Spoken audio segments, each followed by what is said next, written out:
प्रणाम दोस्तों। एक कानून जिसने कोरोना में करोड़ों परिवारों को भूखा मरने से बचाया, वही कानून अब बदला जा रहा है और आपका ध्यान नाम, धर्म और इतिहास की बहस में उलझाकर असली बदलाव आपसे छुपाए जा रहे हैं। आज जो हम दिखाने वाले हैं वो आपके हक, आपकी मजदूरी और आपके भविष्य से जुड़ा है।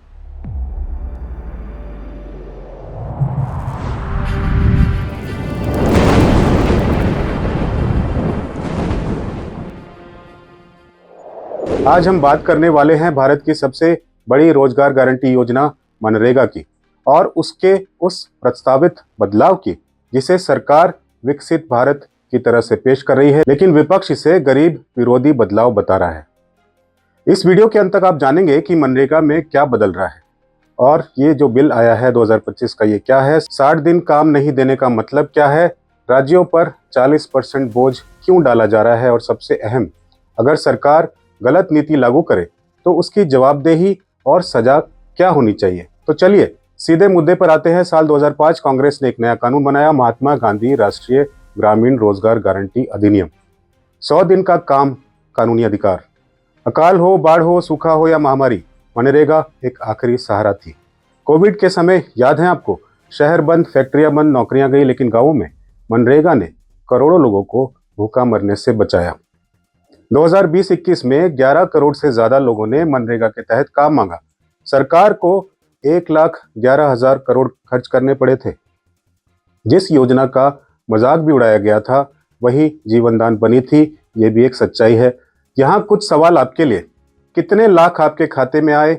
हर साल कितनी नौकरी आपको मिली? 2022 तक सबको या कितनों को घर मिला? ये सवाल आप कभी मन में सोचते हो? ये सवाल आप कभी मन में सोचते हो?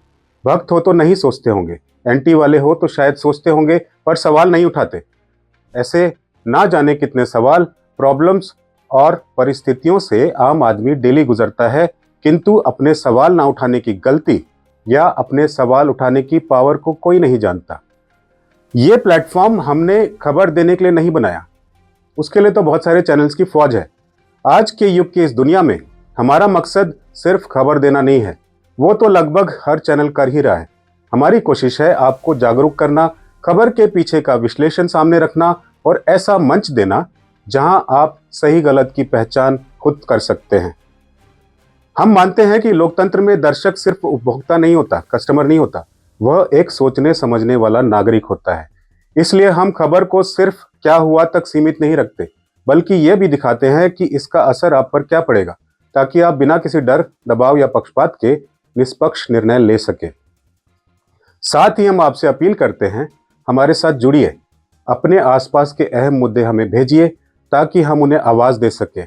और हाँ, कमेंट जरूर कीजिएगा, क्योंकि आपकी भागीदारी ही हमारी असली ताकत है। तो जब वादे पूरे नहीं होते तो ध्यान भटकाने के लिए क्या किया गया? नाम बदले गए, इतिहास खोदा गया, भावनाओं को उकसाया गया।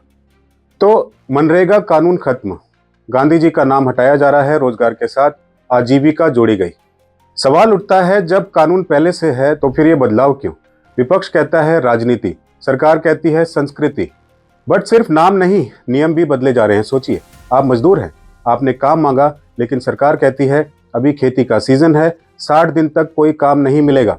इस बिल के सेक्शन 6(1) के अनुसार राज्य सरकारें पीक कृषि सीजन यानी कि बुआई और कटाई के लिए पहले से अधिकृत एक अवधि जो कुल मिलाकर 60 दिनों तक हो सकती है, वो निर्धारित कर सकती है, जिस दौरान इस अधिनियम के तहत कोई काम शुरू या निष्पादित नहीं किया जाएगा।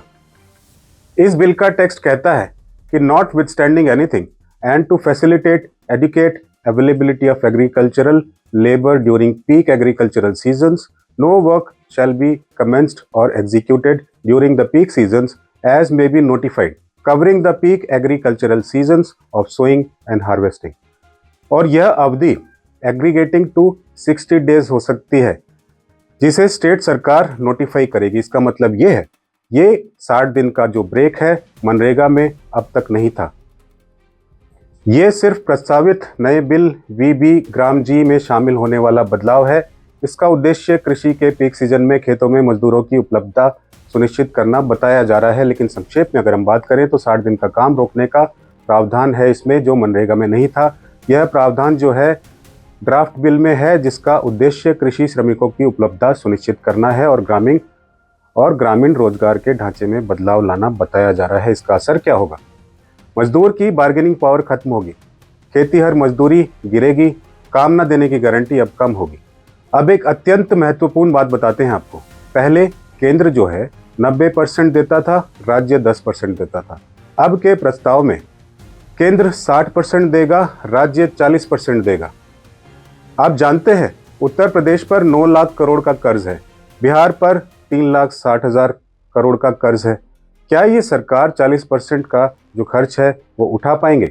अगर नहीं तो काम खुलेगा ही नहीं। और अगर बजट खत्म, पूरा बोझ राज्य पर, मतलब कानूनी जिम्मेदारी, आर्थिक सजा उनके हाथ, लेकिन नियंत्रण केंद्र के हाथ में। अब जरा पूरे देश की तस्वीर देखिए। पश्चिम बंगाल 2022 से फंड रोका गया, 70 लाख मजदूर प्रभावित हुए, 1457 करोड़ रुपए मजदूरी बकाया है आज भी, सुप्रीम कोर्ट तक मामला चल रहा है। झारखंड 2023-24 में औसतन 38 दिन का काम मिला, हजारों शिकायतें, देरी से भुगतान। राजस्थान में औसत काम 50 दिन, मजदूरी भुगतान में 30 से 45 दिन तक की देरी। उत्तर प्रदेश देश में सबसे ज्यादा जॉब कार्ड, लेकिन 100 दिन का काम पाने वाले 5% से भी कम।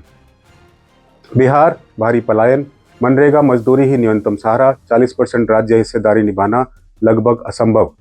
मध्य प्रदेश की अगर हम बात करें, छत्तीसगढ़ की हम बात करें, आदिवासी इलाकों में मनरेगा जीवन रेखा की तरह होती है, लेकिन तकनीकी शर्तों, बायोमेट्रिक, जियो टैगिंग के साथ बड़ी आबादी जो है बाहर हो गई है। सवाल एक ही, अगर हर राज्य में काम कम, पैसा कम और नियम ज्यादा, तो ये योजना किसके लिए? क्या आपको स्किल इंडिया याद है? पीएम इंटर्नशिप की हम बात कर रहे हैं। लक्ष्य था 20 लाख पर साल, ज्वाइनिंग हुई 1660, नौकरी मिली 95 को, 95 लोगों को। क्या आपने कभी महसूस किया है, क्या कभी सवाल किया है खुद से, 8 साल में न्यूनतम मजदूरी कितनी बढ़ी है? 2013-14 में राष्ट्रीय औसत मजदूरी की जो थी वो लगभग रुपए 155 थी, 155 रुपए। सोचिए 2024-25 के लिए औसत मजदूरी लगभग 279 के करीब है। 2025-26 के लिए हाल ही में घोषित नई दरें जो हैं 370 तक है। औसत वृद्धि के साथ ये सबको पहुंच रही है, जैसे हरियाणा में 400 है। विवाद का असली कारण क्या है? जब लोग कहते हैं कि मजदूरी नहीं बढ़ी, तो उनका मतलब वास्तविक आय यानी कि रियल इनकम और न्यूनतम कृषि मजदूरी के अंतर से होता है। महंगाई का असर क्या पड़ा है? कई बार मजदूरी में वृद्धि जो है केवल 2 से 5% तक होती है, जैसे कुछ राज्यों में केवल 2 रुपये से लेकर 7 रुपये की बढ़ोतरी हुई है, जबकि खाद्य महंगाई दर 6 से 8% तक बढ़ रही है। इसका मतलब है कि मजदूर की खरीदने की शक्ति यानी कि उसकी परचेजिंग पावर बढ़ी नहीं बल्कि घट गई है। न्यूनतम मजदूरी को अगर हम मनरेगा से कंपेयर करें, देश के 28 राज्यों में मनरेगा की मजदूरी उस राज्य की अपनी न्यूनतम कृषि मजदूरी यानी कि मिनिमम एग्रीकल्चर वेज से भी कम है। कर्नाटक में राज्य की न्यूनतम मजदूरी और मनरेगा मजदूरी के बीच में 100 रुपये से ज्यादा का अंतर देखा गया है। विशेषज्ञ समिति की सिफारिश रही है, अनूप सत्यपति समिति और अन्य संसदीय समितियों ने सिफारिश की थी कि मनरेगा मजदूरी कम से कम 375 रुपये प्रतिदिन होनी चाहिए, जिसे केंद्र ने पूरी तरह से लागू नहीं किया है। तो इस बात का निष्कर्ष ये निकलता है कि ये कहना कि मजदूरी बिल्कुल नहीं बढ़ी, ये भी गलत है, लेकिन ये कहना कि महंगाई के अनुपात में और राज्य की न्यूनतम मजदूरी के बराबर नहीं बढ़ी पूरी तरह से सत्य है। मजदूरी में हर साल नाम मात्र नॉमिनल वृद्धि होती है, लेकिन ग्रामीण क्षेत्रों में जीवन व्यापन की लागत के मुकाबले ये वृद्धि ऊंट के मुंह में जीरे के समान रही है। क्या 370 में परिवार चलता है? थोड़ा सा सोचिए ना। सवाल ये है, जब बिल लेट हो तो पेनल्टी होती है, टैक्स लेट हो तो सजा होती है, तो चुनावी वादे लेट हों कुछ नहीं होता, ऐसा क्यों? 2014 में कहा गया आत्मनिर्भर भारत, हर साल 2 करोड़ नौकरियां, स्वावलंबी नागरिक। 2024 आ गया, टाइमलाइन नहीं, जवाबदेही नहीं। रियल इश्यूज क्या है जानते हैं आप? आज भी भारत में चुनावी वादों की कानूनी समय सीमा नहीं है, अधूरे वादों पर अयोग्यता नहीं है, दोबारा चुनाव लड़ने से कोई रोक नहीं है। सवाल उठता है, अगर कोई सरकार बुनियादी सुविधाएं नहीं दे पाई, रोजगार नहीं दे पाई, शिक्षा, स्वास्थ्य, सुरक्षा नहीं दे पाई, तो क्या उसे कुर्सी पर रहने का नैतिक हक है?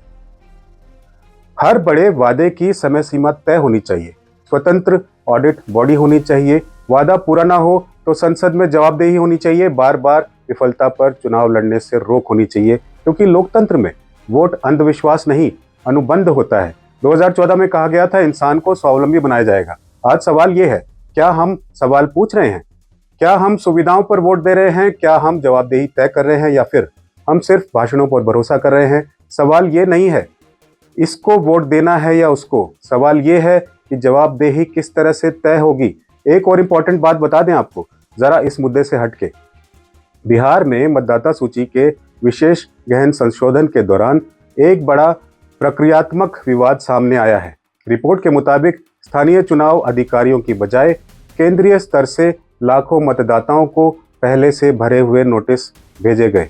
कानून कहता है मतदाता की पात्रता पर सवाल उठाने का अधिकार सिर्फ स्थानीय ईआरओ को है, लेकिन यहाँ कारण सबके लिए एक ही लिखा गया है, दस्तावेज अधूरे हैं। तो सवाल उठता है, क्या ये जांच थी या ऑटो जनरेटेड शक?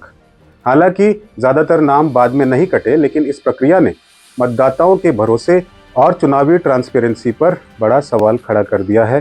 क्या वोटर लिस्ट में बदलाव का फैसला कंप्यूटर ले या स्थानीय अधिकारी? और अगर प्रक्रिया ही संदिग्ध हो तो चुनाव कितने निष्पक्ष रहेंगे? तो ये इंपॉर्टेंट सवाल हैं जो आपको उठाने चाहिए। आपको अपने सवाल उठाने की ताकत को पहचानना चाहिए।